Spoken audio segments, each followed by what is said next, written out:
5 राज्यों में विधानसभा चुनाव है, लेकिन सबकी निगाहें जो है वो हरियाणा के विधानसभा चुनाव पर टिकी हुई हैं। ऐसा क्यों, विस्तार से पूरी खबर बताएंगे। लेकिन सोचिए, भारतीय जनता पार्टी लगातार जिस नारे के साथ सत्ता पर काबिज है, हिंदुत्व हिंदुत्व, वो असल में वो कार्ड हरियाणा में कमजोर पड़ गया। हरियाणा में अब वो कार्ड काम नहीं आ रहा। जिस तरीके से राहुल गांधी की बैक टू बैक रैलियां हो रही हैं, प्रियंका गांधी जिस तरीके से भारतीय जनता पार्टी पर हमला बोल रही हैं, उससे मोदी, शाह और हरियाणा के मुख्यमंत्री सैनी की नींद उड़ गई है। सोचिए, बीजेपी लगातार छोटे छोटे चुनाव में भी अपना आंकड़ा जो है, समीकरण को जोड़ने की कोशिश कर रही है, लेकिन बीजेपी बुरी तरह फंसती हुई दिखाई दे रही है। सोचिए, मोदी जी ने सोचा था कि हरियाणा में खट्टर को हटाकर ओबीसी सीएम बना देंगे तो शायद बहुजन समाज के लोगों का वोट उनकी तरफ डाइवर्ट हो जाएगा, लेकिन ऐसा नहीं हुआ। और जिस तरीके से लगातार राहुल गांधी कह रहे हैं कि हरियाणा में भारतीय जनता पार्टी की सरकार नहीं, असल में पूंजीपतियों की सरकार है और ये मोदी अडानी सरकार चला रहे हैं। सोचिए, बड़ा आरोप लगाया है। जिस तरीके से आपने देखा होगा, पिछली बार संसद के अंदर इस सवाल को पूछने की वजह से उनकी सदस्यता को रद्द कर दिया गया था। भारतीय जनता पार्टी से जिन जिन सांसदों ने अडानी की और मोदी की दोस्ती पर सवाल किया, वो सब संसद से बाहर हो गए थे। सोचिए, लेकिन अब तो खुले मंच से राहुल गांधी पूछ रहे हैं कि आखिर भारतीय जनता पार्टी का विकास कहाँ है, ये तो अडानी की सरकार चल रही है। जिस तरीके से राहुल गांधी ने कहा है कि हमें 90 सीटें नहीं चाहिए, 90 से 60 सीटों पर चुनाव जीतना बेहद जरूरी है। सोचिए, इसके साथ साथ बीजेपी की उन तमाम करतूतों को भी गिनवाते हुए उन्होंने अपनी बात रखी और कहा कि भारतीय जनता पार्टी लगातार अपनी एजेंसियों का गलत उपयोग कर जनता के साथ साथ विपक्षी नेताओं को भी धमकाने की, डराने की, उनको जेल भेजने की, उन पर ईडी आईटी की रेड पड़वाने का काम करती है। सोचिए, किस तरीके से बीजेपी जो है वो सत्ता को हासिल करने के लिए कुछ भी करने के लिए तैयार है। लेकिन सबसे पहले आप ये राहुल गांधी का भाषण सुनिए। ये मोदी जी की सरकार नहीं है, ये अडानी जी की सरकार है, ये बात याद रखिए। और हरियाणा में अडानी जी जैसे लोगों की सरकार नहीं चाहिए, किसानों की, मजदूरों की, गरीबों की सरकार चाहिए। तो सुना आपने, ये राहुल गांधी जी ने आज हरियाणा में जनता को संबोधित करने के साथ साथ कहा कि ये सरकार जो है वो मोदी जी नहीं बल्कि अडानी सरकार चला रहे हैं। ये मोदी जी नहीं, अडानी की सरकार है। हरियाणा में अडानी की सरकार नहीं चाहिए, यहाँ किसान, मजदूर और गरीबों की सरकार चाहिए। तो सोचिए, बीजेपी एक तरफ एसटी, एससी, ओबीसी के समीकरण को बटोरने की कोशिश कर रही है। असल में भारतीय जनता पार्टी ने जो लोकसभा चुनाव में सपने दिखाए थे वो पूरे नहीं कर पाई और विधानसभा चुनाव में बीजेपी को बड़ा झटका लगने जा रहा है। सबकी निगाहें हरियाणा पर टिकी हुई हैं। अगर हरियाणा में बीजेपी का सुपड़ा साफ हो जाता है तो ये बीजेपी के लिए बुरा संकेत है। लेकिन सोचिए, किस तरीके से लगातार कांग्रेस पार्टी के तमाम नेता जो हैं बीजेपी की पोल खोलते हुए दिखाई दे रहे हैं। अडानी जी के बारे में सोचिए, वो सुबह उठते हैं, खेत में मेहनत नहीं करते, फावड़ा नहीं चलाते, छोटे बिजनेस में काम नहीं करते, अच्छा खाना खाते हैं, सबसे बड़े महलों में रहते हैं और हर सुबह 24 घंटा उनके बैंक अकाउंट में धड़ाधड़ धड़ाधड़ धड़ाधड़ धड़ाधड़ पैसा आता है, नॉन स्टॉप। मतलब जैसे सुनामी आती है ना, वैसे ही उनके बैंक अकाउंट में पैसा घुस रहा है।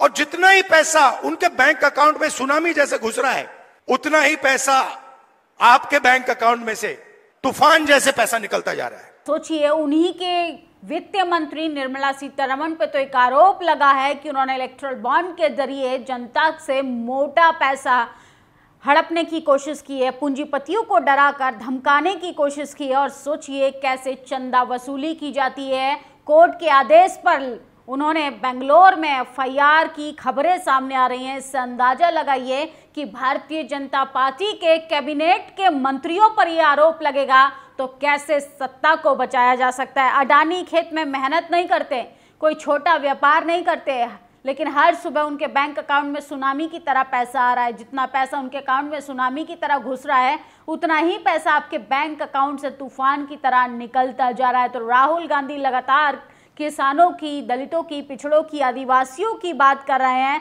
बीजेपी के लिए असल में 90 सीट तो जीतना बहुत दूर की बात है। भारतीय जनता पार्टी बिना ईवीएम के, बिना एजेंसियों के सहारे के वो 1-2 सीट भी मुश्किल से शायद निकाल पाए, क्योंकि किसान बेहद नाराज हैं, महिलाएं नाराज हैं, और जिस तरीके से महिला रेसलर्स को सड़कों पर घसीटा गया था, इससे पूरा हरियाणा की जनता जो है वो आक्रोश में है। और बीजेपी के लिए इस बार जो है कट्टर का मुकाबला होने जा रहा है। हरियाणा में असली खेला भारतीय जनता पार्टी के साथ होने जा रहा है। हरियाणा में छोटी छोटी पार्टियों का रिमोट बीजेपी के पास है। विचारधारा की ये लड़ाई केवल कांग्रेस बीजेपी के बीच, एक तरफ न्याय, दूसरी तरफ अन्याय, एक तरफ किसान गरीब मजदूर का हित, दूसरी तरफ अडानी अंबानी का हित। तो सोचिए किस तरीके से लगातार जो है वो राहुल गांधी भारतीय जनता पार्टी पर हमलावर हैं, भारतीय जनता पार्टी पर भारी पड़ रहे हैं, और प्रियंका गांधी तो उनसे 2 कदम आगे जाकर अपना बयान दे रही हैं। सोचिए किस तरीके से उन्हीं के स्टाइल में उनको मुंह तोड़ जवाब देने का काम कर रही हैं, और कह रही हैं कि संविधान की धज्जियां उड़ाने वाले संविधान को बचाने का काम कब से करने लगे। हरियाणा में जो कांग्रेस की लहर है वो आपके सम्मान की लहर है। अगर आप किसी के बहकावे में आकर बढ़ जाएंगे तो आपका सम्मान वापस नहीं मिलेगा। संविधान को आपके वोट का अधिकार दिया है, आप इसका बेहद सावधानी से इस्तेमाल करें। तो सोचिए प्रियंका गांधी लगातार बीजेपी के लिए मुश्किलें खड़ी करती हुई दिखाई दे रही हैं, और जिस तरीके से राहुल गांधी लगातार जनता के बीच में जाकर जनता को जागरूक कर रहे हैं, और जिस तरीके से खबरें आ रही थी कि दलित विरोधी पार्टी कांग्रेस से कुमारी शैलजा को मुख्यमंत्री बनाने की बात को लेकर तमाम लोग नाराजगी भी जता रहे थे। असल में वो तमाम नाराजगियों को दूर करते हुए राहुल गांधी ने आज भूपेंद्र हुड्डा और कुमारी शैलजा को आपस में उनको हाथ मिलवाने का काम किया। ये शुभ संकेत है, और बीजेपी के लिए मुश्किलें खड़ी होती हुई दिखाई दे रही हैं। और असल में राहुल गांधी चाहते हैं कि 90 सीट नहीं बल्कि हमें मिली जुली सरकार चाहिए। राहुल गांधी जी के भारत जोड़ो यात्रा ने कांग्रेस में एक नई जान फूंक दी है। हरियाणा में बीजेपी के दिन लद गए हैं। यहाँ बीजेपी की न नीति है और ना ही नेता। हरियाणा के लोग यहाँ से बीजेपी की सरकार उखाड़ फेंकने का इंतजार कर रहे हैं। तो कुमारी शैलजा का बयान भी सोशल मीडिया पर तेजी से वायरल हो रहा है, जिसके कारण जो है वो लगातार मोदी शाह और सैनी के पसीने छूट गए हैं। भाजपा के दिन लद गए हैं। केंद्र में तो आपने मोदी जी को कॉर्नर किया हुआ है। पूरे देश में आज मोदी जी के नाम पर जो एक वो पहले जुमलेबाजी थी वो अब खोखलापन साबित हो गया। हरियाणा में भाजपा ना नीति है ना नेता है। लोग इंतजार में हैं कि कब भाजपा की सरकार को उखाड़ फेंके, वो दिन आ गया है। सोचिए भारतीय जनता पार्टी ने लगातार मनोहर लाल खट्टर के साथ साथ वहां पर तमाम हिंदू मुसलमान करने की पूरी कोशिश की, लेकिन जनता का जब पेट की बात आती है, जनता के मुद्दों की बात आती है, रोटी रोजगार, अस्पताल, युवाओं, महिलाओं की सुरक्षा की बात आती है, तो सोचिए जनता किस तरीके से अपने वोट से चोट करती है और उस तानाशाह सरकार को भी उखाड़ फेंकने का काम करती है, जो पिछले कई सालों से बड़े बड़े सपने दिखा रहे हैं, बड़े बड़े वादे कर रहे हैं। और सीधे तौर पर जिस तरीके से राहुल गांधी ने कहा है, ये बीजेपी की सरकार नहीं बल्कि पूंजीपतियों की सरकार है, और इस बार पूंजीपतियों की सरकार को हरियाणा से उखाड़ फेंकना है। तो इस खबर पर आप लोग अपनी प्रतिक्रिया जरूर दीजिए। जिस तरीके से राहुल गांधी की रैलियां हो रही हैं, क्या इस रैली का बीजेपी पर कोई असर पड़ेगा? जनता तो बदलाव के मूड में है। शुक्रिया।